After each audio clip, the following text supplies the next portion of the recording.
OBrien up next in sports. It was a crazy day yesterday, and then we had some history today. Absolutely. Crazy day yesterday. This is a day that we're never going to forget in El Paso. Hey, who needs a helmet? How could we otherwise know what this record breaker looks like? El Paso's never going to forget the name Deion Hankins. I'll tell you why next. CBS4 Sports.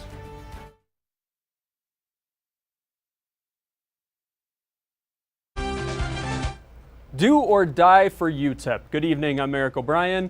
Yeah, the new guy. We'll get to the Miners in just a bit, but first, they've done it. They've done it. Saturday is one for the El Paso books as the Cathedral Irish take home the first state championship hardware in El Paso history, 11-man football. The Irish handle the Village Vikings of Houston. They doubled them up. Look at that, 37-14. And again, that's the first 11-man El Paso team state championship win. Hey, the Fighting Irish aren't the only ones making history in the borderland. Parkland's running back Deion Hankins. You're never going to forget this name. He had 236 yards last night. It put him over 2,300 yards. And guess what?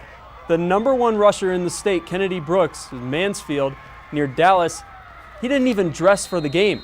So that gives Hankins the rushing title. Congratulations to him. And some bonus high school action today. Another running back actually vying for the spot.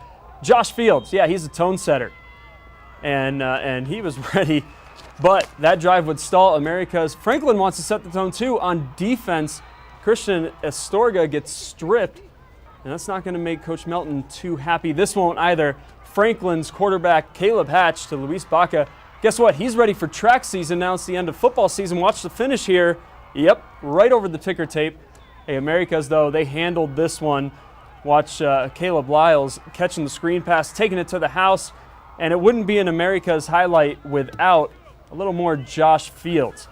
He actually surpassed Kennedy Brooks as well, so he finished second in the state rushing title.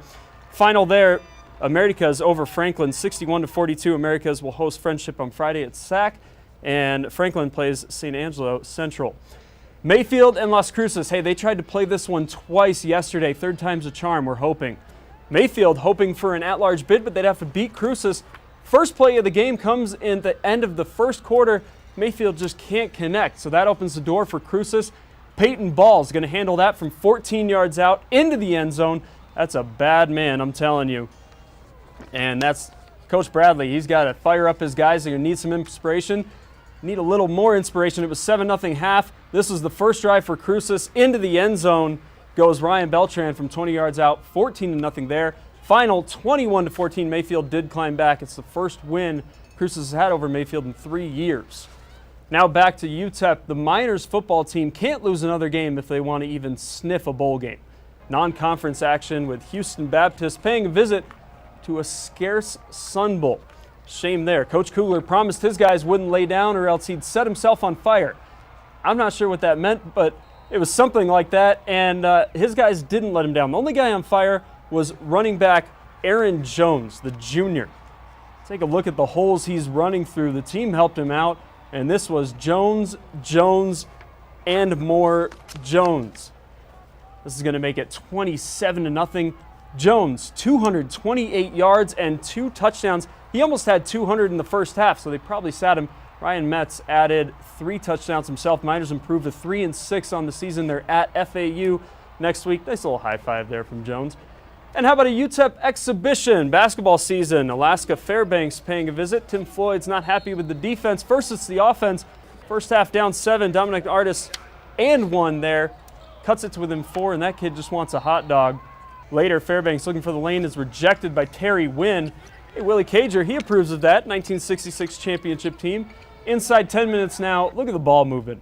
Paul Thomas with the 2 there, and the big fellas sharing the rock too. Matt Williams finishing. Cuts the lead to within 5 in the first half, and this is what you want to see out of a freshman. Chris Barnes with the board and the full court feed. Wynn's going to do the rest, and they would need overtime for this. That would tie it. Final, UTEP 87, Fairbanks 85. UTEP's at home versus Louisiana College next Saturday. Thanks, Eric. We'll be right back.